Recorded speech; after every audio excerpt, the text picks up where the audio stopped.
Très bien. Voilà, c'est 4h01. On aura peut-être encore certaines personnes qui se connectent, mais puisqu'on a un timing assez serré, je propose qu'on démarre. Donc, bienvenue à tous. Merci pour votre large participation à cet atelier organisé par le Blue Arc et Alpic sur le sujet de la renaturation et sécurisation des cours d'eau.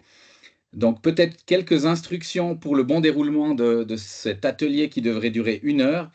Première chose, c'est qu'il y a un enregistrement des présentations et donc de cet atelier, donc que vous soyez informés. On aura les trois présentations d'1/4 d'heure qui vont être faites. Pour poser des questions, on va utiliser le chat, donc question and answers que vous avez en haut. Donc vraiment utiliser ce mode de faire. On collectera ainsi les questions et la séance ou la partie de questions et réponses se fera après les 3 présentations, de sorte qu'on soit plus efficace. Mais comme ça, on collectera déjà vos questions au fil des différents intervenants.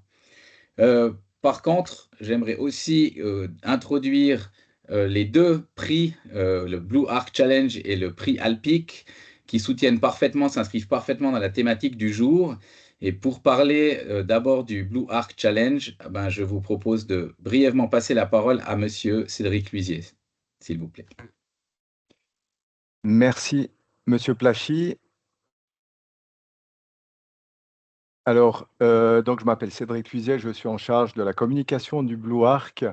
Et je dois ici excuser Monsieur Yann Rodriguez qui a eu un contretemps de dernière minute. C'est pour ça que je prends la main sur cet élément-là pour vous présenter très rapidement le Blue Arc, qui est un pôle technologique lié à la fondation d'IARC, donc la Fondation pour l'innovation en Valais.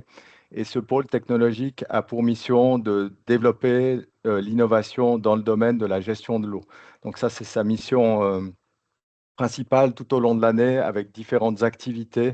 On a également un pôle académique de la HES qui s'appelle le laboratoire STREAM, qui vient de s'installer sur place pour vraiment mettre du corps à toute cette partie gestion de l'eau et innovation dans l'eau. Et pour en revenir au Blue Arc Challenge, donc c'est une initiative qu'on organise toutes les années. On avait fait d'abord un hackathon pour faire sortir des idées en lien avec la gestion de l'eau. Ces dernières années, on avait fait aussi un appel à projet et maintenant on repivote aussi, comme toute bonne start-up innovante. On change de modèle d'affaires et on devient un programme de résidence qui permet à toute entreprise, toute start-up, toute personne finalement qui ont des idées de venir tester leurs innovations dans le domaine de l'eau sur le terrain dans le Val-de-Bagne. Et ce programme finalement de résidence court sur toute l'année et permet pendant 3 mois de venir s'installer et de tester les infrastructures, notamment de Altis sur place. Et on met à disposition différents éléments, donc les infrastructures, les données aussi, c'est très important, un montant cash de 10 000 francs et surtout les retours directs d'un premier client qui sera en l'occurrence Altis. Et bien entendu, il y a un accompagnement sur mesure, il y a un réseau de spécialistes qui vient aussi coacher les porteurs de projets et ça permet vraiment de faire émerger des projets. Donc n'hésitez pas, si vous connaissez quelqu'un, si vous-même vous avez des besoins en la matière de vous installer sur le terrain dans un environnement alpin avec plein de données, d'éléments à tester, c'est le moment ou jamais de postuler. Ce programme, l'appel finalement à projet est ouvert sur toute l'année. Donc, vous pouvez faire ça à partir de maintenant et toutes les infos se trouvent sur bluearc.ch/challenge. Voilà. Merci pour votre attention et merci aussi de votre participation à ce webinaire qui promet d'être passionnant. Et je repasse avec plaisir la parole à Michael Plachy.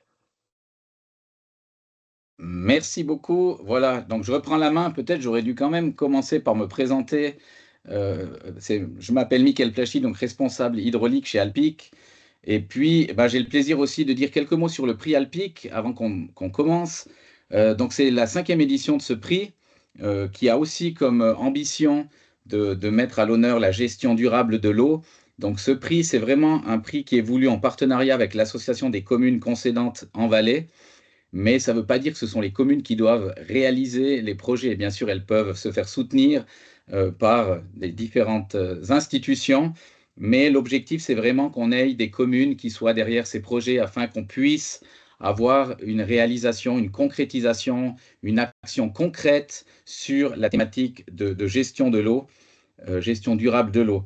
Donc, on met en avant un peu mieux produire, mieux consommer, mieux valoriser. Il y a aussi la multifonctionnalité de l'eau, qui est un thème important qu'on réabordera un petit peu plus tard. Donc, vraiment, essayer de soutenir cette démarche. Les projets sont à déposer jusqu'au 15 septembre 2025, donc ça laisse quand même un petit peu de temps maintenant pour définir les contours. On a pas mal d'exemples dans le passé de projets qui vraiment ont donné des contributions. L'année dernière, le lauréat était la commune de Grimizua sur un sujet concernant le réseau d'irrigation de Grimizua. Donc ça peut vraiment sans aucun problème s'éloigner de la production d'électricité. C'est voulu très large. On parle de gestion durable de l'eau dans son ensemble. Donc il y a deux prix généralement qui sont décernés. Le premier prix est un coup de cœur du jury, et la valeur des prix associés à ces récompenses est de l'ordre de 50 000 francs, donc aussi permettant de concrétiser ou d'impulser la mise en place de certains projets. Donc, il y a aussi eu des fois des projets qui sont hors technique, bien évidemment, donc des films qui ont fait la promotion de l'eau. Donc, vraiment, c'est voulu très large. Donc, j'invite vraiment les communes à se motiver, à se poser les questions de quoi avons-nous besoin dans la thématique de gestion durable de l'eau. Donc, vous avez aussi des informations complémentaires par rapport à ce prix sous www.prialpic.ch. Et puis, bien sûr, je reste aussi à disposition s'il devait y avoir des questions un peu plus spécifiques. Voilà, donc merci de nous avoir laissé un petit peu introduire ces deux prix qui sont importants et qui mettent en évidence cette gestion durable. Donc, je passe maintenant à nos trois intervenants. La première présentation sera donnée par Monsieur Henri Guanzini, chef de projet et hydrobiologiste chez Drosera Écologie Appliquée SA. Donc, je vais lui passer la parole sans attendre. Et je rappelle, n'oubliez pas de poser vos questions vraiment au fil de la présentation dans le chat, de sorte que l'on puisse avoir déjà un petit fil rouge lors de la session questions-réponses en fin d'heure, c'est-à-dire vers moins quart à peu près. Voilà, merci. Je vous donne la parole. Merci beaucoup. Donc, peut-être juste rapide présentation qui ont déjà été faites. Voilà, donc Henri Guanzini, je profite pour saluer toutes et tous. Donc, aujourd'hui, pour moi, l'objectif, c'est de vous parler d'une thématique, d'un enjeu central en Valais, c'est la revitalisation des cours d'eau, c'est-à-dire viser un retour à des rivières plus naturelles, plus vivantes et fonctionnelles. Donc, voilà, un rapide aperçu du sommaire de ma présentation. Ça va aller, c'est une quinzaine de minutes, ça ira relativement vite. Donc, je passe rapidement à la suite. Donc, déjà un petit peu d'histoire. Pardon, une introduction, excusez-moi. Donc, au niveau du Valais, donc c'est un canton dont le réseau hydrographique a été passablement modifié ces derniers siècles par les activités humaines. On a eu des, voilà, des aménagements de cours d'eau, canalisation, des corrections, aussi des drainages, captages, tout ce qui touche à l'utilisation de la force hydroélectrique. On a eu surtout des modifications écomorphologiques en plaine, hydrologiques en altitude. Et toutes ces artificialisations, ça amène à une perte de biodiversité, à des impacts paysagers, mais aussi à des risques accrus de crues. Donc les revitalisations, elles vont viser à rééquilibrer les fonctions écologiques, sécuritaires et sociales des cours d'eau. Donc, si on veut une définition un peu légale d'une revitalisation, selon l'article 4 de la LO, c'est le rétablissement par des travaux constructifs des fonctions naturelles d'eau superficielle endiguée, corrigée, couverte ou mise sous terre. Et l'objectif de la présentation, rapidement, c'est de prendre connaissance un peu de ce cadre, des enjeux, et de survoler ensuite quelques exemples de revitalisation. Donc voilà, un petit peu d'histoire maintenant. On va passer à les rivières, elles ont été modifiées à travers les temps, surtout pour utiliser et maîtriser l'eau.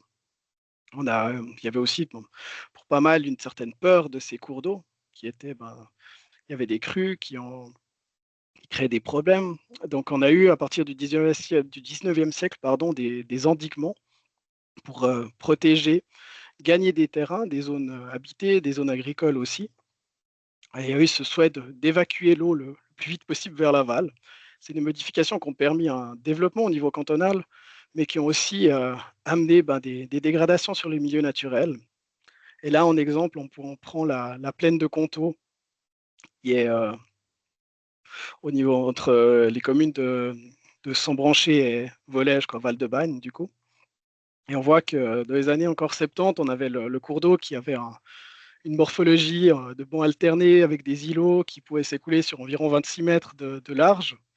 Et maintenant, le cours d'eau est corseté dans plus que 8 mètres pour s'écouler. Donc les choses ont bien changé. On voit aussi sur les images la démographie qui a changé aussi, l'utilisation du sol, l'utilisation agricole. Donc beaucoup de choses ont changé durant ces dernières dizaines d'années, ces derniers siècles même.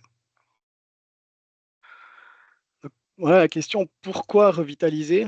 Je pense qu'il y a 3 grands objectifs. Il y a des objectifs écologiques, qui est de redonner à la faune et à la flore des milieux aquatiques et riverains de qualité. Il y a des objectifs aussi, une classe d'objectifs sécuritaires pour mieux gérer les crues. Et il y a aussi un objectif social pour créer des lieux agréables, accessibles à tous, éducatifs, qui s'intègrent dans la vie d'un chacun, tout un chacun. Et un cours d'eau fonctionnel, il est idéalement composé d'un lit mineur, d'un lit majeur et différentes annexes avec des bras morts, des marais, des zones inondables, prairies humides, aussi avec d'une ripisylve, un cordon boisé donc, qui va longer le cours d'eau, ça c'est important. Si on parle un peu des crues maintenant, le fait d'élargir, ça va permettre on va augmenter le gabarit, ça va permettre d'augmenter la quantité d'eau qui peut s'écouler, ça va permettre aussi de ralentir la vitesse de l'eau.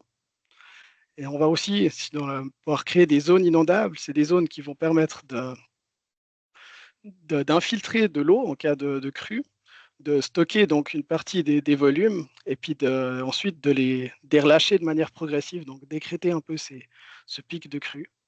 Et parfois, par endroit, c'est vrai qu'on est quand même obligé de mettre en place des mesures de sécurisation de biens existants, par exemple, qui vont passer par des renforcements ou des rehaussements de digues, de berges, par exemple. Donc, maintenant, un petit point sur le cadre légal et la stratégie cantonale. Donc, la loi fédérale sur la protection des eaux, la LO, impose donc aux cantons de revitaliser les tronçons les plus dégradés. Ça, c'est depuis 2011. Ça fait suite à l'initiative Eau vivante de 2009 qui avait été acceptée. Si un concept important, c'est celui d'espace réservé aux eaux, qui est, comme son nom l'indique, c'est un espace de part et d'autre du cours d'eau qui garantit une bonne utilisation et le bon fonctionnement naturel du cours d'eau. Là aussi pour les lacs, à titre informatif. Et c'est un espace qui doit rester perméable et colonisé par une végétation typique et locale. Et après, au niveau du canton du Valais, il y a une planification stratégique qui a été établie en 2014-2030, qui identifie 300 km de cours d'eau prioritaires sur environ 1500 km analysés. Puis là, je pense pour pas mal ici, vous le savez, mais il y a une petite spécificité cantonale en Valais, c'est que les communes sont propriétaires des cours d'eau, à l'exception du Rhône, et c'est aussi quelque chose qui doit être pris en compte dans les processus et les planifications de revitalisation. Passons maintenant à quelques principes de revitalisation, qui sont vraiment des grands principes, des choses qu'on doit prendre en compte aussi en termes d'aménagement du territoire, de manière globale. Et c'est vraiment de redonner de l'espace, de diversifier les habitats aquatiques terrestres, donc dans le cours d'eau, dans le lit, mais aussi sur les berges, créer des structures, supprimer tout ce qu'on peut au niveau des ouvrages artificiels. Et comme on le voit un peu sur les schémas ci-dessous, il y a différentes choses qui sont possibles, des remises à ciel ouvert, des élargissements, et aussi par exemple des aménagements d'embouchure pour pouvoir relier les cours d'eau entre eux. Et je pense que là, il y a un concept qui est deux choses qui sont importantes. La végétalisation qui est importante aussi pour amener de l'ombrage, qui va limiter le réchauffement de l'eau. On est dans un contexte de changement climatique avec des augmentations des températures souvent. Et il y a aussi des concepts de connectivité. Il y a 3 types de connectivité qu'on va viser à restaurer. C'est une connectivité longitudinale, donc le long du cours d'eau, de l'amont vers l'aval, donc au niveau du cours d'eau en tant que tel, mais des berges aussi, cette fonction de corridor biologique du cours d'eau. La connectivité latérale, donc entre le cours d'eau, le lit mouillé et ses berges. Quand on a un cours d'eau qui est pris entre des murs, on n'a pas cette connectivité-là. Et une connectivité verticale entre les eaux superficielles, le cours d'eau et les eaux souterraines. Et là aussi, quand on a un cours d'eau dont le fond est imperméabilisé, on perd cette connectivité. Donc c'est important de viser au rétablissement de cette continuité écologique globale. Maintenant, on va passer un peu en revue quelques exemples de réalisation. Donc le premier, c'est le canal de la Rèche à Granges, dont les 2 secteurs ont été revitalisés en amont et en aval du village.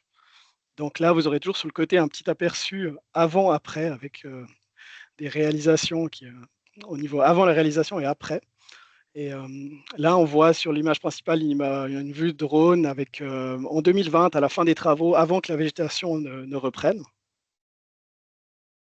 Ensuite, toujours le canal de la Rèche, là une autre image, on voit aussi à la fin du chantier la mise en place de structures favorables à la biodiversité qui sont extrêmement importantes aussi pour la faune terrestre. Et on met aussi des structures dans le cours d'eau, dans le lit. Donc là, on voit des souches, des tas de bois, des pierriers, ce sera tout des habitats pour la faune. Et c'est important de diversifier aussi ces milieux sur les berges des cours d'eau revitalisés. Et là, on est maintenant en 2025 sur cette image. La végétation a bien repris. Comme on peut le voir, il y a des arbres qui commencent aussi à pousser le long du canal. Et là, on a un collègue qui est en train de réaliser un IBCH, donc, qui prélève de la faune benthique pour voir quelle est la qualité biologique du cours d'eau. Donc, la faune benthique, c'est des insectes des insectes aquatiques qui vivent au fond du cours d'eau, dans le lit du cours d'eau. Et là, ça va permettre d'avoir une idée de la qualité du cours d'eau. Et ça, c'est quelque chose qui est important. C'est dans le cadre d'un contrôle d'efficacité. Donc, on a des indicateurs, des paramètres qui ont été mesurés avant les travaux et qu'on mesure ensuite après les travaux à différents pas de temps pour estimer quelle a été la réussite en fait de la revitalisation sur ces paramètres-là. Donc, c'est une bonne façon d'estimer, de quantifier aussi au niveau biologique la réussite ou non de l'aménagement. Changement de lieu maintenant, on passe au niveau de la Prince à Appro. Là, on est sur sa partie de plaine. Donc là, c'est des travaux qui ont été réalisés en 2024. Ici, on a recréé un nouveau lit pour la Prince qui s'approche un peu du lit historique qu'elle avait pu avoir. Et là, on le voit, je pense qu'on le voit assez bien sur les images avant-après. Donc, il n'y avait pas de lit où il coule maintenant. Et là, on a vraiment mis en place un substrat de galets avec des blocs alternés pour permettre de diversifier les écoulements au maximum. On voit aussi des pierriers qui sont semi-immergés sur l'image, des grosses souches parce qu'on a pas mal de débit, il faut qu'elles restent et qu'elles tiennent dans le cours d'eau. Toujours le même endroit, là, c'est après la mise en eau. On voit ce substrat graveleux qui était souhaité et qui est notamment favorable à la reproduction de la truite fario. Et il y a eu quelques mois après la mise en eau déjà des observations de zones de frais. Donc c'est toujours agréable de voir que ça marche, puis que la nature prend ou reprend rapidement ses droits. Voilà, ce qui est aussi important, c'est qu'on a, dans le cadre de ce projet-là, il y a l'embouchure qui a été réalisée aussi. Avant, l'embouchure ne permettait pas la migration piscicole à la fois vers la montaison que la dévalaison. Donc, l'embouchure a été reprise pour le permettre. Là, on est dans ce concept aussi de rétablissement de la connectivité longitudinale qui est importante. On a travaillé avec des caissons végétalisés aussi, du génie biologique notamment, pour permettre cette montaison et cette dévalaison piscicole. Et ce qui est aussi important quand on parle de revitalisation, c'est qu'on va travailler beaucoup sur le milieu courant, sur le sur le cours d'eau en tant que tel, mais c'est aussi important de ne pas oublier les milieux stagnants, c'est des milieux qui sont devenus très rares en Suisse, qui ont une faune et une flore inféodée, qui est à ces milieux très calmes. Et c'est important si on peut, ne pas les oublier, de les favoriser ici. Et là, on voit la construction d'une mare vidangeable alimentée par une meunière sur le bord de la Prince, qui a notamment des objectifs liés aux batraciens. Revenons à un autre canal. Ici, c'est le canal du Couchant à Vétro. Les travaux sont en cours. Et voilà, là, ce qu'on voit, on voit une pelle qui est en train de creuser. Ce qui est important quand on parle de revitalisation et qu'on souhaite redonner de l'espace, ce qui arrive souvent, c'est on va devoir excaver, et ça implique des matériaux terreux qu'il va falloir gérer, qu'il va falloir décaper de manière correcte, stocker temporairement, puis remettre en place. On a l'obligation de revaloriser ces matériaux terreux. Il va aussi falloir trouver des filières pour l'évacuation des matériaux d'excavation. Donc c'est un aspect important qui doit être pris en compte lors de la planification des projets, mais aussi lors du suivi des travaux. Voilà, là on voit aussi des structures, l'aménagement final, à peu de choses près. Il ne manque plus que les arbres qui vont être plantés le long du cours d'eau. Et on voit sur les bords des stabilisations de pieds de berge grâce à l'aide de fascines d'élophytes.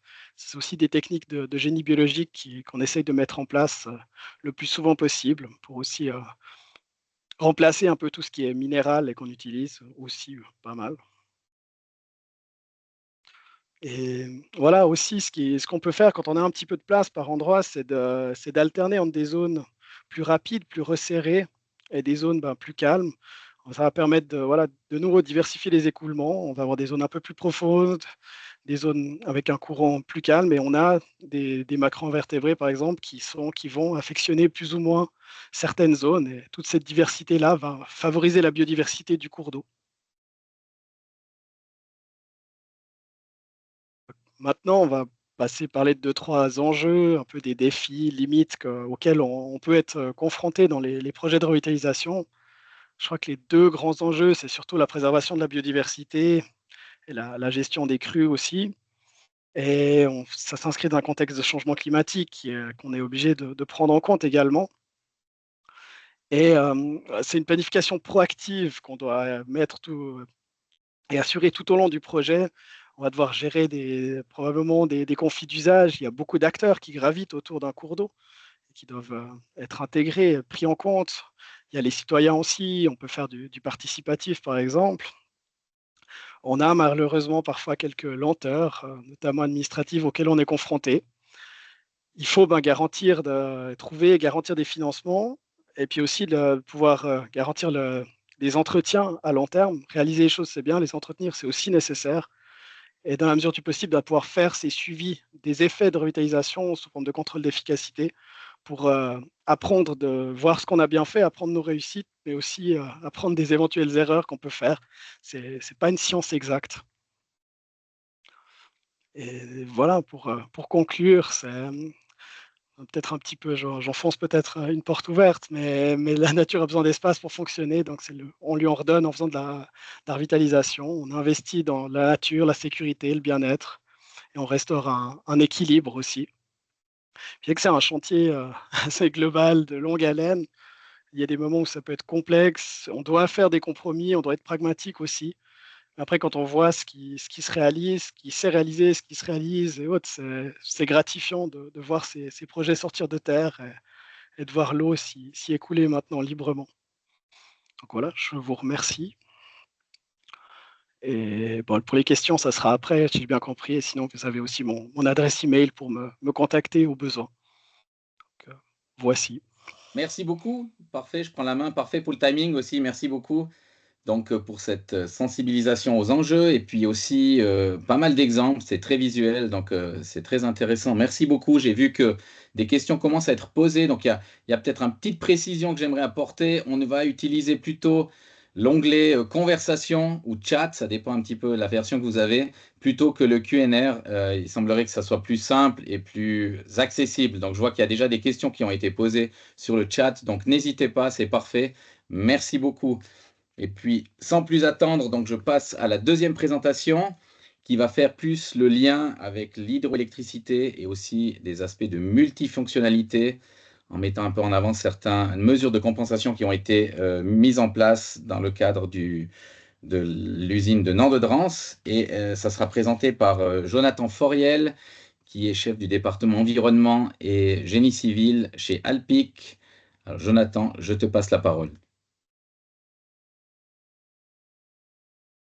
Bonjour à toutes et à tous. Je dois dire quand même, c'était Xavier Schröder qui était prévu pour la présentation. Malheureusement, pour des raisons médicales, elle ne peut pas présenter.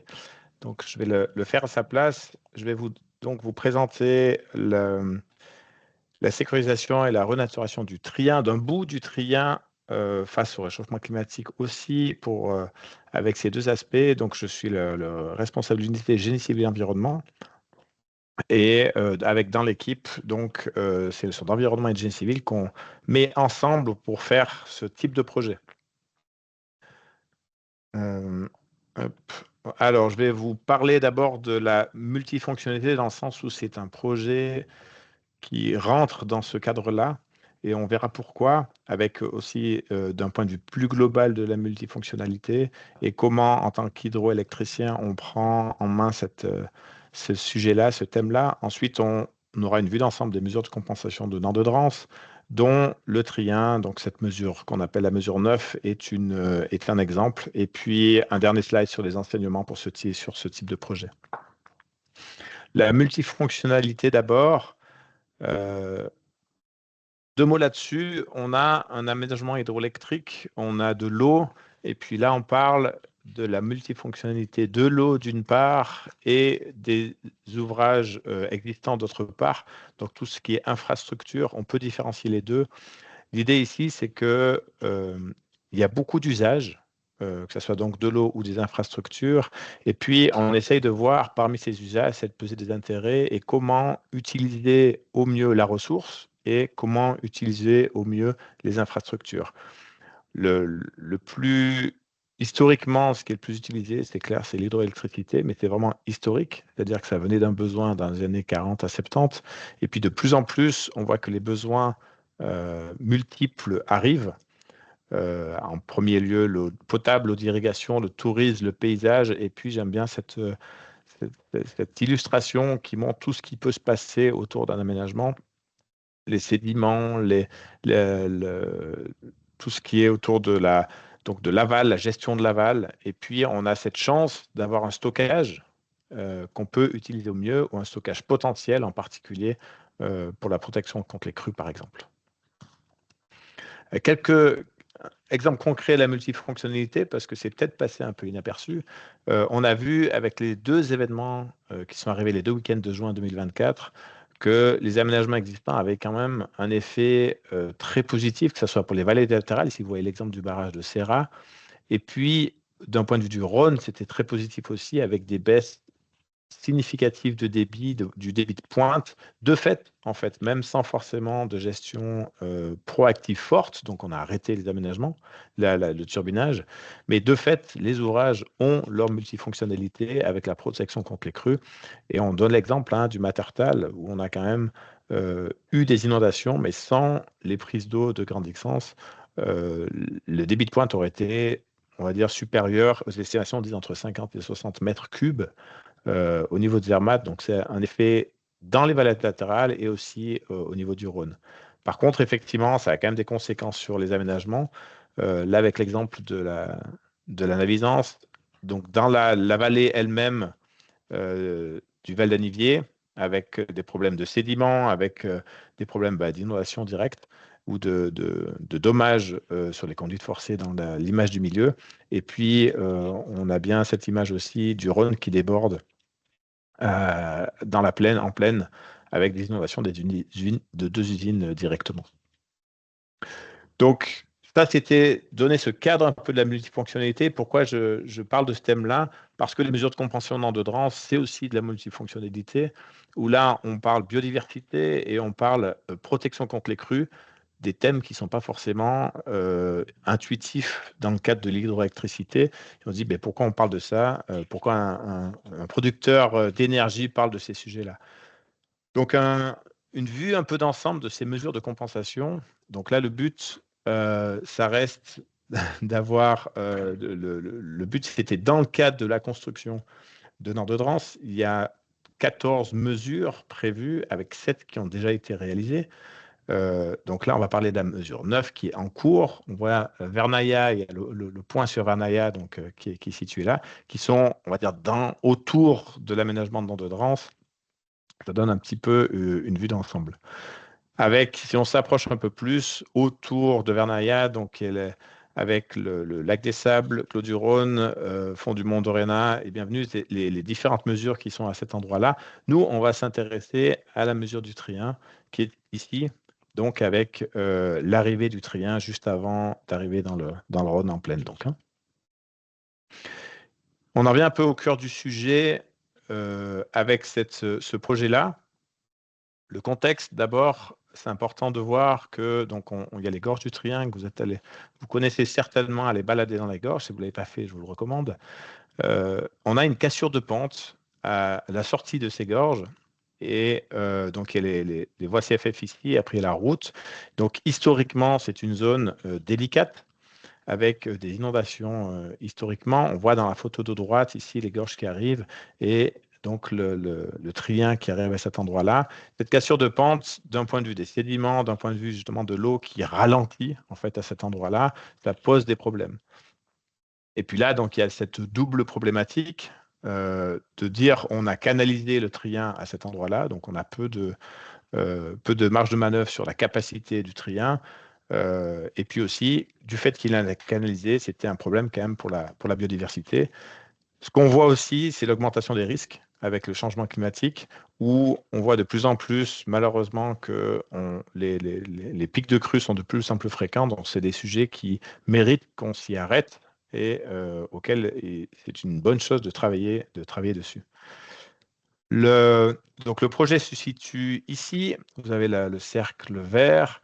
Et puis, on va rentrer un peu plus dans le détail.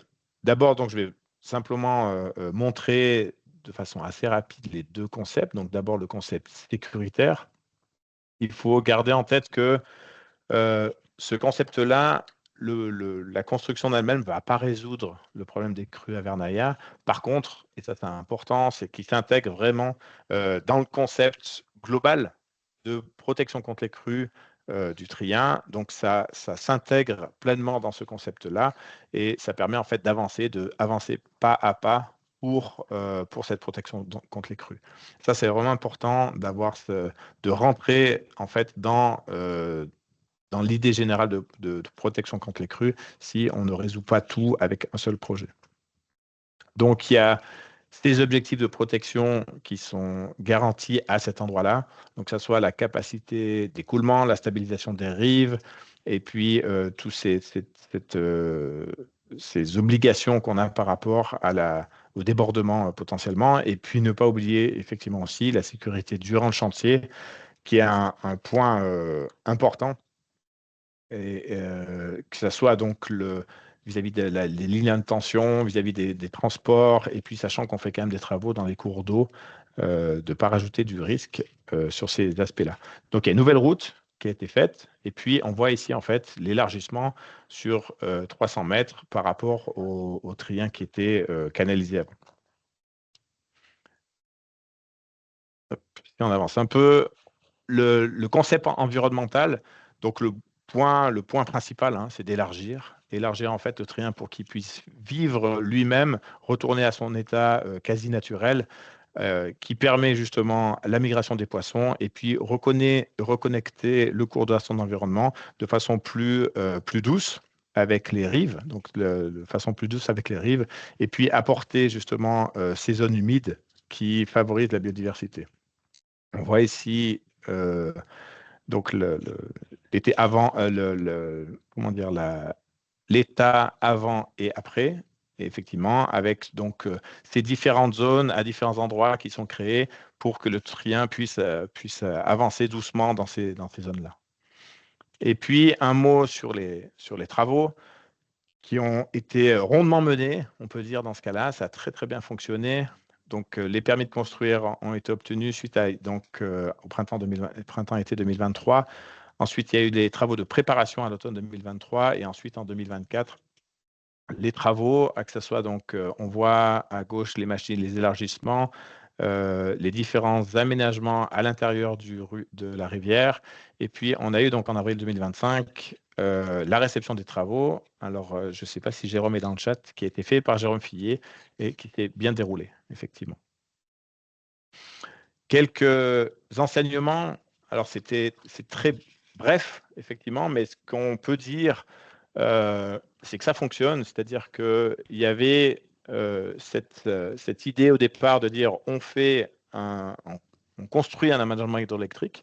Donc, ces mesures de compensation, elles ne sont pas alibi, c'est-à-dire qu'on s'investit derrière en disant qu'est-ce qu'on peut faire au mieux. En fait, il y a une chance, ces mesures de compensation, en disant faisons des projets qui tiennent la route, qui sont utiles à tout le monde. Et puis là, on marie la multifonctionnalité, là, on marie pardon, la biodiversité avec la sécurité des personnes. Et puis c'est vraiment un win-win pour tout le monde. Donc ça marche, cette multifonctionnalité de façon directe, avec la protection contre les crues, on l'a vu, avec l'utilisation d'eau potable, où on a vraiment beaucoup d'aménagements, l'utilisation des barrages pour l'eau potable, mais aussi de façon indirecte avec les mesures de compensation. Et même à l'intérieur des mesures de compensation, on a aussi cette notion de multi-usage, sachant que la biodiversité est un usage aussi de l'eau. Et puis on voit qu'on répond vraiment à des besoins, à des endroits précis. Et l'important, c'est de se coordonner avec des projets plus larges, dans ce cas-là précis, pour le bien de la commune et en coordination vraiment complète avec la commune. On voit que quand on se met ensemble, on a ces objectifs communs, ça marche. Les projets avancent, ils sont pertinents pour tout le monde. Et puis, il n'y a pas de raison d'avoir des obstacles, sachant on va tous de l'avant. Ce que je n'ai pas dit effectivement là, c'est que dans le cadre de ces mesures de compensation d'endurance, il y a un comité qui se rassemble régulièrement et qui réoriente aux besoins et qui discute de ces mesures de compensation, où Nord-de-Drance a cette obligation quelque part d'avancer, de trouver des bonnes solutions. Donc, je voulais quand même dire merci à Xavier pour le travail qu'elle a fait, Xavier Schroeder, Jérôme Fillier qui a travaillé aussi, et puis tous les autres acteurs, hors Alpic, Nord-de-Drance, et évidemment Nord-de-Drance, Alain, je ne sais pas si tu es là, Alain Sautier aussi. Et puis, le dernier message, c'est de dire, vous savez qu'il y a d'autres projets d'extension qui arrivent. Et puis, la notion des mesures de compensation est vraiment importante pour nous. Et puis, on voit que dans le cadre de la loi, il y a des mesures de compensation supplémentaires. Donc, c'est-à-dire qu'on peut s'élargir un petit peu par rapport à l'endroit exact des projets. Donc, n'hésitez pas à prendre contact aussi. Si vous avez des idées, de bonnes idées du moins, elles sont toujours bonnes à prendre. Merci à tout le monde. Merci Jonathan pour ce survol un petit peu d'un cas concret en lien avec Nord-de-Drance, mais effectivement avec les projets d'extension, on pourrait être amené à se poser de nouveau ce genre de questions concernant les mesures de compensation. Merci de poser vos questions, je vois que ça commence à bien fonctionner, donc plus besoin de le rappeler avec trop d'insistance, et on peut passer tout de suite à la dernière présentation du jour qui sera donnée par le président de la commune d'Orsières, donc Joachim Rosis. Donc, on va voir un peu plus les aspects d'acceptation et de processus, mais toujours avec des cas assez concrets. Donc, Monsieur Rosis, je vous passe la parole.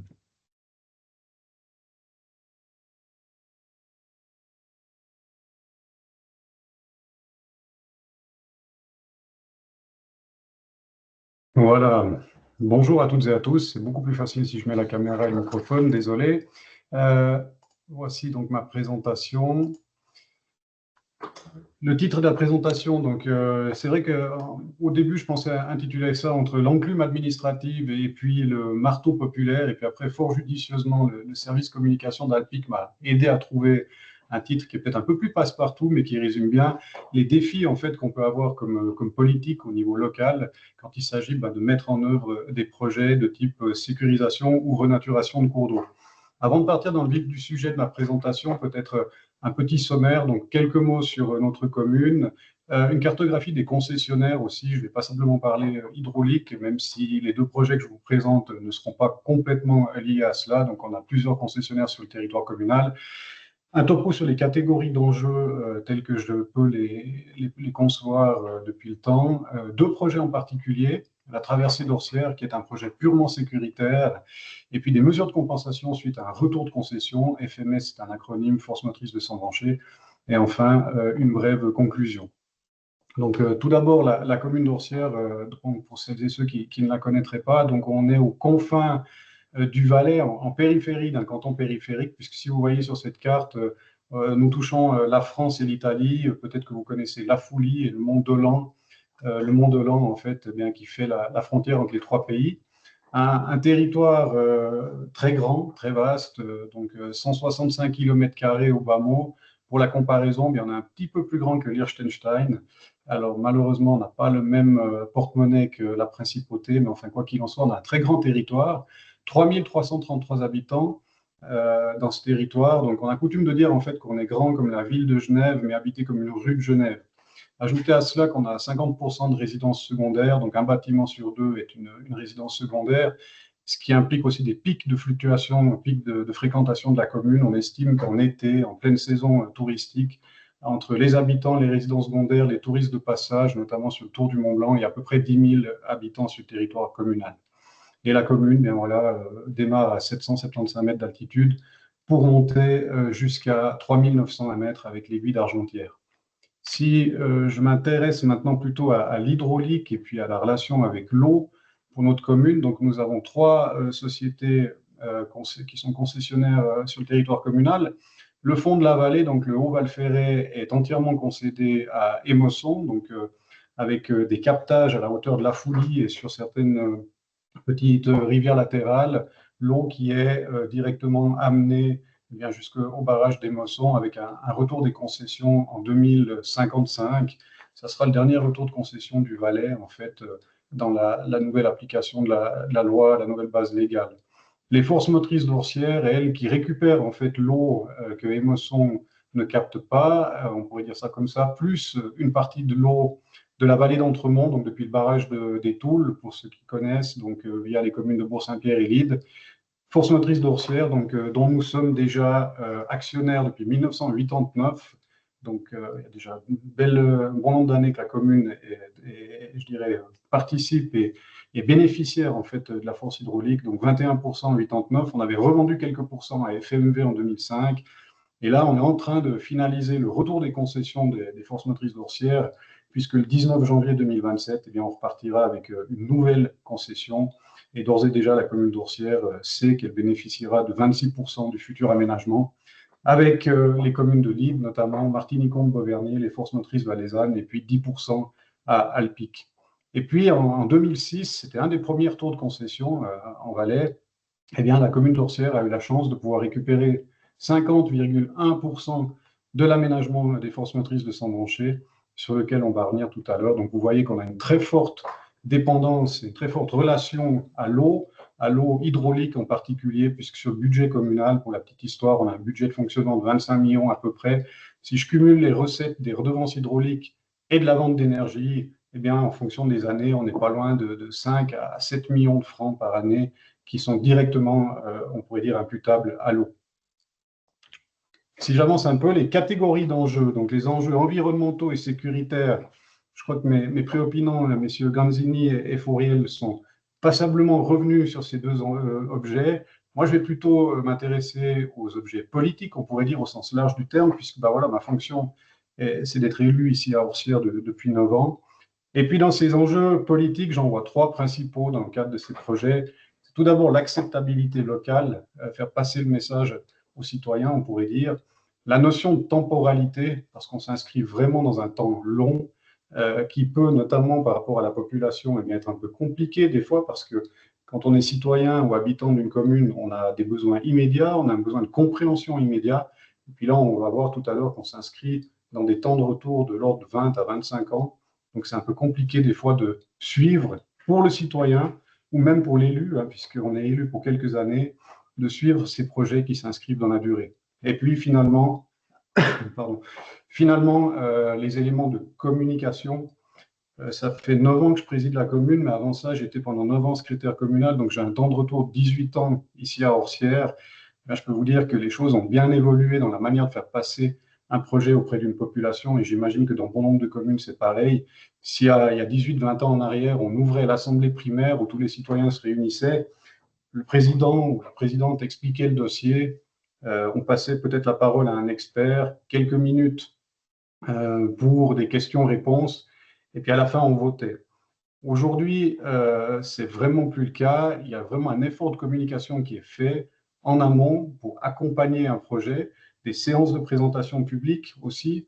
Monsieur Guandini a parlé, par exemple, de la notion de participation citoyenne, donc de trouver une formule participative pour que bien, les gens puissent vraiment s'imprégner d'un projet, en faire le leur et devenir au final des ambassadeurs du projet pour éviter des levées de boucliers ou des incompréhensions, que ce soit sur les aspects environnementaux ou même sécuritaires parfois. J'ai pris donc un premier projet, la traversée d'Orsières, donc là je parle du village principal, qui, vous le voyez, donc je vous ai mis un petit extrait du pourquoi on a commencé ce projet. Donc c'est un projet de sécurisation, et je ne vais peut-être pas lire tout le texte, mais vous voyez quand même qu'on parle d'épisodes pluvieux en 2000, en 2008, en 2015. La commune, en 2011, décide de mandater des bureaux spécialisés, accompagnés par des services de l'État. Donc, le SFCEP, pour les gens qui connaissent ces acronymes, c'était le service forêt, cours d'eau et paysage. Je pense qu'il a changé depuis, en tout cas, 2 fois de nom, voire de département. Donc, c'est pour vous dire qu'on travaille vraiment sur la longueur. Et puis, on est maintenant en 2025, et là, on est en plein dans le projet. On a réalisé 2 étapes. Et puis on est en train de planifier les suivantes. Donc on s'inscrit vraiment dans le temps long du politique. Alors par politesse, à quelque part, j'endosse l'entière responsabilité en mettant ça sur le dos du politique, mais évidemment que tous les partenaires administratifs ou autres, à quelque part, partagent, copartagent la responsabilité de la longueur du temps dans les projets, mais au final, c'est le politique qui assume, il n'y a pas de souci avec ça. Une petite illustration, donc c'est une vieille carte de 2011, sauf erreur, qui expliquait en fait le secteur et le périmètre de ce projet. Donc, Orsières, pour ceux qui connaissent, tout à gauche, vous êtes à l'embouchure, plutôt à l'entrée du village, avec une prise d'eau dont on va parler, la prise d'eau des forces motrices de Sandbranché, qui depuis bientôt 100 ans régule la rivière à travers le village. Et puis, on a 3 secteurs dans le village qui ont dû être corrigés. On a commencé les travaux au secteur aval. On a pas mal avancé sur l'intermédiaire et puis maintenant, on va attaquer l'amont. Et ça fait quand même un linéaire assez long. Il faut se dire que dans ce périmètre vivent 1700 personnes à peu près, qui sont évidemment pas toutes directement contre la rivière, mais la rivière traverse et partage le village de part en part. Mais ça fait 100 ans que cette rivière n'a absolument aucun rôle social. C'est un élément important, puisqu'en fait, à cause de la prise d'eau des FMS, qui plusieurs fois par jour à la haute saison, donc en saison de hautes eaux, lâchent des grandes quantités d'eau dans la rivière, il n'y a absolument personne à Orsières qui n'aurait l'idée d'aller se promener dans la rivière, d'avoir un aspect social ou de l'utiliser pour se baigner ou ce genre d'éléments. Et c'est vrai que quand on a lancé le projet de sécurisation, il a fallu expliquer au bureau, il a fallu expliquer aussi aux services de l'État que non, il n'y aurait pas cet aspect social dans le projet. On s'est privé par là même de toute la démarche participative sur ce dossier et même de subventionnement qui étaient liés éventuellement au participatif, simplement parce que d'un point de vue sécurité de la population, la rivière d'Orsières, de la Drance, n'a pas du tout ce caractère. Pour la petite histoire, le premier bâtiment que vous voyez au sommet à gauche, c'est l'école primaire dans laquelle se situent 300 enfants tous les jours. Et il est absolument hors de question d'habituer les enfants à aller au bord de la rivière, puisqu'il y a vraiment trop de danger par rapport à ces lâchers d'eau. C'est sans doute malheureux, mais c'est la réalité du village depuis plusieurs générations maintenant. La traversée d'Orsières, il y a évidemment la question de la sécurisation. Donc, comme je vous l'ai dit, donc on voit ici une photo d'érosion du pied des berges de la Drance dans le village, avec une figure aussi qui vous montre l'incision locale et puis le schéma de ce qui a été prévu sur un des secteurs. En l'occurrence, là, on est vers le centre scolaire, donc à l'entrée du village. Sécurisation, évidemment, mais renaturation aussi. Donc, vous voyez ici que sur ce schéma, cette coupe, encore une fois, on a le centre scolaire tout à gauche. On a gardé une pente assez marquée pour éviter que les enfants descendent vers la rivière. L'idée, c'est vraiment pas qu'ils s'habituent à à y aller. Encore une fois, c'est un peu malheureux, mais ma foi, c'est notre réalité. Mais ça n'empêche pas de renaturer les bords de la Drance. Et puis, si je vais plus loin, je vous ai trouvé une petite vidéo pour vous illustrer en fait le danger qu'on a dans cette rivière.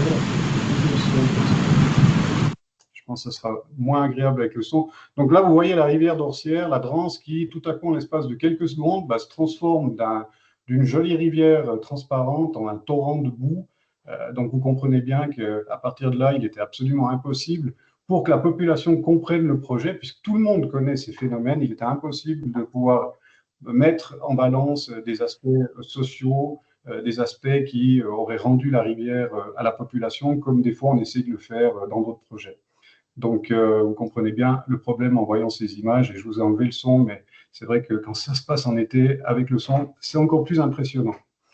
Je vais passer maintenant à un deuxième type de projet, des mesures de compensation pour un retour de concession. Les forces motrices de Sandbranché, donc je vous l'ai dit, en 2006, retour de concession, avec la commune d'Orcières qui reprend 50,1% du capital dans ses mains, et puis toute une série de mesures qui sont négociées. Donc on parle de 2006, et là vous avez le nombre de mesures, donc 11 en tout, des mesures de construction, d'aménagement environnemental, d'entretien aussi. Puis la planification, donc on est pratiquement 15 ans après, 2022, 2024, et là on vient de finir des mesures d'aménagement en 2025. Ça veut dire qu'il y a pratiquement personne dans la population qui se rappelle de pourquoi est-ce qu'aujourd'hui on a coupé des arbres, pourquoi est-ce qu'aujourd'hui on a revitalisé des cordons boisés et ce genre d'éléments. Donc un grand défi pour l'autorité en place, pour aussi les forces motrices de Sandbranché, mais la commune, parce que les coups de fil arrivent forcément chez l'élu, le président ou les élus locaux, d'expliquer comment on peut avoir fait ce genre de choses qui paraissent complètement, peut-être même absurdes pour certains éléments. Donc, dans le détail, c'est 2,2 millions de volume financier total, dont 500 000 francs pour les études, et puis une passe à poissons aussi qui est en cours de construction au sommet du village. Là, je vous ai mis la liste des projets, je ne vais pas m'arrêter là-dessus.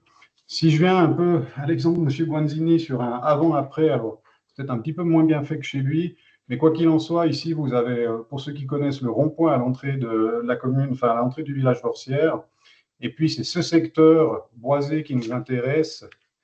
Donc, ça n'a pas été, la photo ne date pas de la même saison, mais vous comprenez qu'ici, on a massivement déboisé pour rendre en fait ce territoire qui était une ancienne prairie agricole, eh bien, à l'agriculture, si possible, avec aussi une revitalisation du cours d'eau.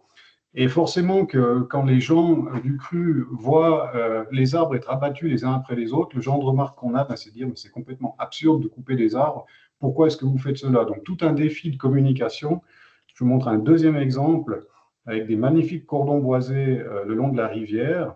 Eh bien, on les a pratiquement complètement ratiboisés par souci environnemental, sécuritaire à quelque part aussi, mais surtout environnemental. C'était des mesures qui avaient été prévues, négociées aussi avec les milieux environnementaux, mais pour le citoyen de base, ça peut paraître complètement contre-productif puisqu'on a coupé des arbres à quelque part.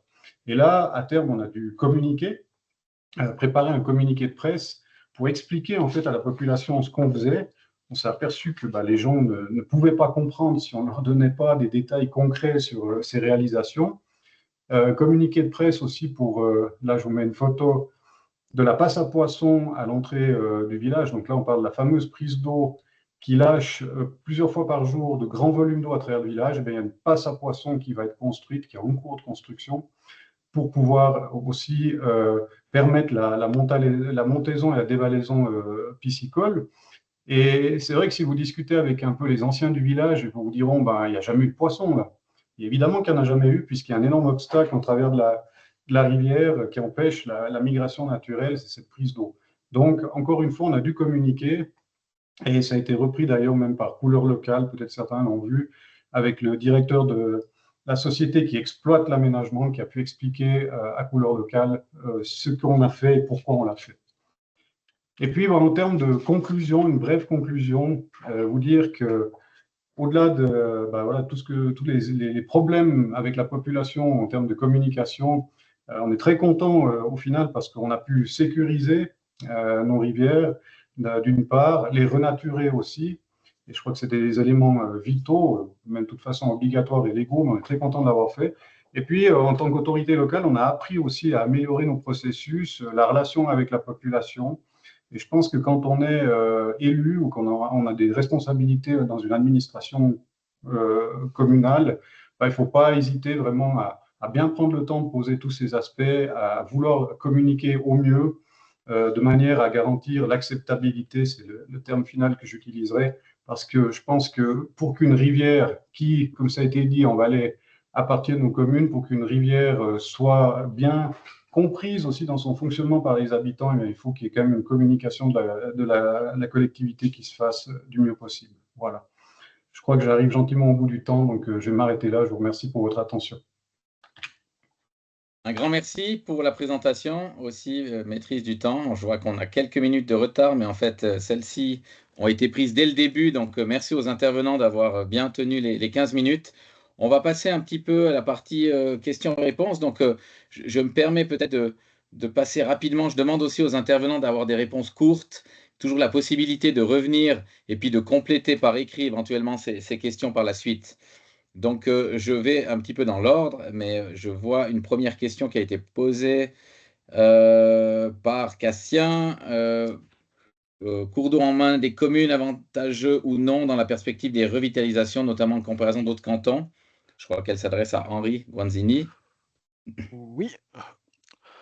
Alors, je pense qu'elle a l'avantage d'impliquer les communes dans ces processus-là. Ça peut être une certaine complexité au niveau de projets intercommunaux. Les rivières ne s'arrêtent pas aux limites des communes, souvent où sont la limite parfois d'une commune à une autre. Mais si on veut travailler au niveau du bassin versant, ce qui peut être peut-être une unité plus logique au niveau des cours d'eau, par exemple, c'est clair que ça va amener une complexité supérieure. Mais force est de constater qu'on arrive à faire des projets et que ça fonctionne à l'heure actuelle en Valais tout de même. Donc voilà.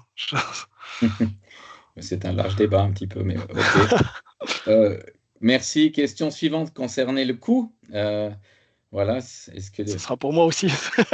voilà. Ouais, je vais dans l'ordre, donc effectivement, Oui, ça je suit un pense petit qu'il y peu en a les quelques-unes pour intervenants. moi. Mais le coût, alors c'est toujours, de nouveau, c'est difficile à dire. Il y a ça dépend tout du projet, de sa complexité, mais on arrive à peu près à 1000 francs le mètre linéaire. C'est un chiffre comme ça, hein, il ne faut pas le prendre avec des pincettes, mais c'est un chiffre. L'État de Fribourg a aussi publié ce chiffre-là cette année dans une publication. C'est voilà, un chiffre indicatif, on peut dire 1000 francs le mètre linéaire. Très bien. Une question suivante de Lynn Morikrit qui concernait aspect revitalisation, retour d'expérience quant au conflit en termes d'aménagement du territoire. Je pense notamment aux surfaces d'assolement qui longent souvent les cours d'eau à revitaliser en plaine du Rhône et qui peuvent même chevaucher l'air. Donc voilà, elle s'adresse de nouveau à vous. Oui, alors c'est clair que c'est une problématique qui est importante et sur certains projets. Alors chaque projet est différent de nouveau, mais on doit trouver des solutions. Et c'est que normalement, on va devoir compenser ces surfaces, en partie en tout cas les compenser ces surfaces d'assolement et trouver des zones de compensation. C'est très compliqué. Donc c'est vrai que c'est des challenges qu'on doit résoudre, mais là aussi chaque projet est différent. Mais ça simplifie pas les choses, ça c'est clair. Très bien. Je switch juste parce qu'il y avait une seule question qui a été posée aussi sur l'autre canal avant qu'on informe de passer sur le côté conversation. La question, c'est comment et qui assure le suivi d'une revitalisation dans le long terme et son impact? Bureau d'ingénieur, commune? Point d'interrogation. Alors, s'il y a un contrôle d'efficacité, le contrôle d'efficacité peut être attribué à un bureau mandataire, à un bureau de biologistes, par exemple. Ou, souvent, ça doit être le cas, ça sera un bureau spécialisé dans le domaine. Après, le cours d'eau, en fait, normalement, il vit par lui-même. Puis l'entretien du cours d'eau et de ses berges, ça est de prérogatives communales ou cantonales. Ça va dépendre en fonction d'où on se trouve. Mais ensuite, on a peu besoin d'entretien, mais c'est vrai que ce sera principalement la commune.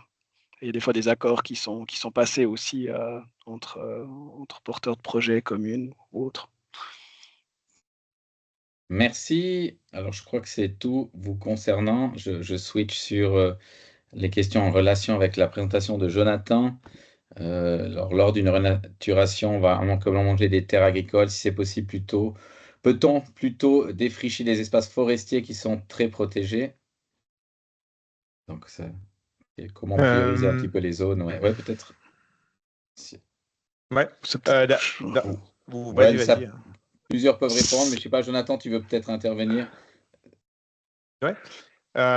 La question de aménagement du territoire est fondamentale, puis on voit que c'est souvent un point qui est d'achoppement, hein. Dans le cas du Trien, c'est de la forêt qui va être replantée en fait après les travaux. Et donc c'est une possibilité et c'est vraiment après au cas par cas. C'est-à-dire ça doit être compensé s'il y a des défrichements. Et puis après la surface d'assommement, Ariane a parlé avant, effectivement. Je ne sais pas si tu veux compléter. Oui, ouais.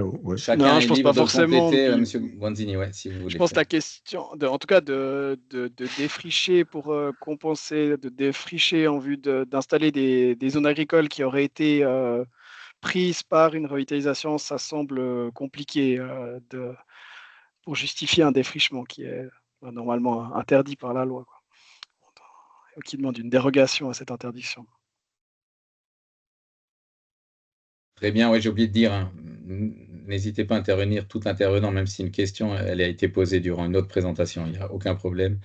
Je passe la dernière question qui avait été mise sur le chat, qui s'adresse un peu plus précise, qui s'adresse aussi à Jonathan. S'agissant des mesures prises sur le Trien, est-ce que les seuils artificiels présents dans la partie amont du tronçon de plaine du Trien seront assainis pour permettre le franchissement par la faune piscicole? Oui, en fait, je n'ai pas indiqué, mais il y a l'aménagement global du Trien au sens large qui va être fait normalement dans 2 ans. Et puis, ce type de travaux va être fait dans ce cadre-là. Donc là, c'est une première étape, quelque part, qui a été faite grâce aux mesures de l'ordonnance. Et puis ensuite, sous l'égide du canton, hein, aussi, il y aura l'aménagement global du Trien, dont les seuils aussi en question. Eh bien, on a passé en revue toutes les questions. Je ne sais pas s'il y en a d'autres encore. Voilà, il y en a une qui vient d'arriver sur la question des défrichements. Il y a des assouplissements légaux pour favoriser les aménagements de cours d'eau et éviter des compensations. Qui souhaite répondre? Jonathan ou... Je vois que tu hoches la tête, c'est pour ça que je te passe la Non, parole. oui, c'est une information, je pense, hein, qui est dite. Ah, pardon, là, effectivement. voilà, Pardon, j'ai lu ça. Romain, tu donnes Non, mais je pense l'information. Oui, c'est vrai. je pense que c'est juste, effectivement. On confirme. Voilà, oui. Voilà. Très bien, pardon. Très bien. Moi, j'avais quand même une question aussi pour Joachim Rosis par rapport au fait qu'on était sur les processus. Alors, vous avez mis en évidence vraiment l'aspect temporel et communication. Est-ce que vous voyez quand même des freins ou des facteurs spécifiques qui peuvent améliorer ces deux éléments dans les processus sur l'expérience que vous avez faite? Bon, ben, je dirais que en premier lieu, ça incombe à l'autorité communale en fait de s'organiser. Donc, c'est vrai que quand je prends l'exemple de la commune d'Orsières, il y a 18 ans en arrière, il y avait plus d'élus que d'employés communaux. Donc, en 2000, on avait 15 élus, maintenant on a baissé à 7, et puis à l'époque, inversement, on avait quelques employés, maintenant on a étoffé nos services, avec des chefs de service notamment, des employés en plus, qui permettent d'avoir un meilleur suivi, et puis peut-être de serrer un peu plus les processus à l'interne. Donc on a passé d'une gestion un peu plus à la bonne franquette, à une certaine époque, on pourrait dire, un peu plus intuitive. Aujourd'hui, on est vraiment dans de la gestion de projet, et avec des bureaux qui nous accompagnent évidemment, mais aussi à l'interne, on a tout mis en place, toute une structure. Et ça peut quand même, je dirais, passablement aider, parce que moi, j'entends des témoignages d'anciens élus qui me disent, le jour où je suis arrivé au conseil communal, on m'a donné la clé d'une armoire que j'ai ouverte, et à l'intérieur, il y avait un crayon de papier puis une feuille blanche, quoi, quelque part. Aujourd'hui, on n'en est vraiment plus là. On travaille avec des systèmes informatisés qui permettent de faire aussi un passage de dossier, par exemple, à une personne qui succéderait en début de nouvelle législature. Donc voilà. Après, sur la temporalité elle-même, c'est inhérent à notre monde démocratique suisse. On a un état de droit, donc il y a évidemment des prérequis légaux avec des délais de recours, enfin voilà, je veux dire, il y a tout un processus qui se met en place, et là-dessus, il faut quand même que les solutions soient réfléchies aussi. On ne peut pas faire des dossiers à l'emporte-pièce, donc ça prend du temps, c'est normal. Mais l'important, c'est qu'à la fin, tout le monde y trouve son compte. Donc, Peut-être qu'on pourrait un peu serrer les délais, mais au final, c'est quand même des projets qui permettent à une commune, à une communauté de voir sur du moyen, long terme la relation à une rivière, la relation à l'environnement, redonner sa place à la nature, comme c'était dit plusieurs fois. Donc moi, je pense qu'il faut prendre le temps de faire les choses correctement, même si des fois, comme élu, c'est vrai qu'on aimerait que ça aille plus vite. Parfois, on prend notre mal en patience, quoi. Merci. Puis j'ai une deuxième question un peu plus liée par rapport à notre activité d'hydraulicien et notamment les projets d'extension.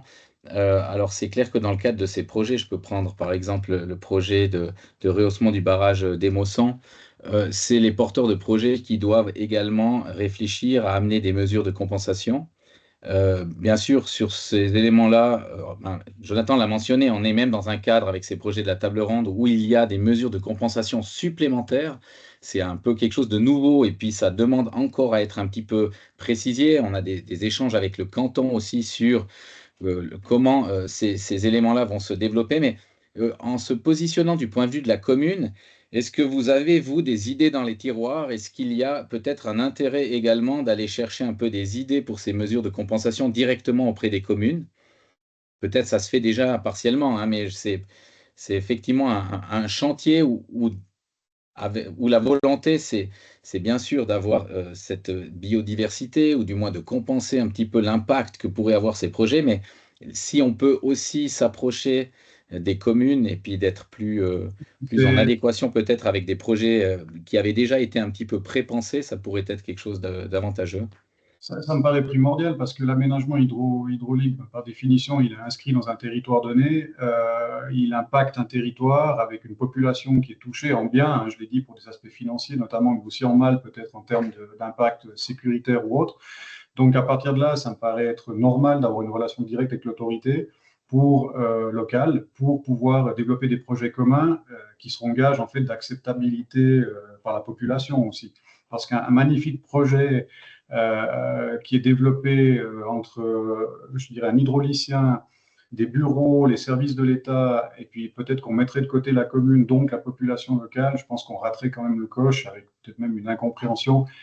Moi, j'ai souvenir, alors je dirais pas où, mais quand j'étais jeune, j'allais en vacances au pied d'un certain barrage où il y a des mesures de compensation qui étaient faites. La journée, des employés venaient planter des arbustes dans un secteur qui avait été revitalisé. Puis le soir, les vieux habitants du village allaient arracher les arbustes et les couper pour allumer le feu, quoi. Donc, c'est un exemple qui date d'il y a bientôt 40 ans, mais pour dire qu'il y avait, à l'époque, on ne tenait peut-être pas compte vraiment de la population et puis d'expliquer les projets. Donc oui, un grand oui pour travailler main dans la main avec les communes. Des projets, on en a. C'est nous qui avons, je dirais, la vision territoriale peut-être la plus fine. Après, on a besoin de l'accompagnement des bureaux et des services de l'État parce que, ben voilà, il y a des bases légales et des bases environnementales aussi qu'on ne maîtrise pas forcément. Très bien, merci pour cette confirmation plutôt, on va dire comme ça. Mais je vois aussi qu'il y a aussi une remarque concernant le projet au niveau des bassins versants intercommunaux serait effectivement plus pertinent. Alors il y a peut-être la volonté d'ouvrir un gros dossier, mais je crois qu'on ne va pas avoir le temps de le faire concernant la 3e correction du Rhône. Mais effectivement, c'est un sujet sur lequel on pourrait une fois aussi dédier un petit peu de temps. Je ne sais pas, là je vois que ça bouge un petit peu sur le chat, mais je crois qu'on arrive gentiment à la fin. On a pris 10 minutes de plus, mais je pense que c'était bien de pouvoir parcourir un peu toutes ces questions. Je demande encore aux intervenants si vous aviez encore quelque chose à dire ou un petit mot que vous n'aviez pas pu passer. Ce n'est pas le cas, donc je crois qu'on va conclure ici. S'il devait y avoir encore des questions sur le chat, nos intervenants, ils auront un petit œil dessus et puis ils essayeront aussi de fournir les réponses parce qu'on peut aussi écrire et puis je crois qu'il y aura la possibilité peut-être d'accéder à cette conversation. Donc, merci à tous. C'était vraiment très illustratif aussi et très concret, donc je pense très bénéfique. Pour ma part, je vous remercie aussi de la chance de m'avoir donné de jouer un peu le rôle de modérateur. J'ai essayé de le faire au mieux. Et puis peut-être en dernier mot, je vous sensibilise une fois de plus que cette question de la gestion durable de l'eau, elle concerne tout le monde, elle est importante. Et puis des démarches comme le Blue Arc Challenge ou le prix Alpic s'inscrivent vraiment pour soutenir un petit peu cette prise de conscience et cette volonté de travailler ensemble pour définir des projets, je dirais, d'intérêt local et un peu plus large même. Donc, merci à tous. Profitez de ces deux challenges. Et puis, voilà, il y aura la suite, il y aura l'accessibilité aux enregistrements. Merci à tous et puis bonne fin d'après-midi. Au revoir, merci beaucoup. Merci, au revoir. Merci, au revoir. Au revoir. Merci. Bonne soirée à toutes et à tous.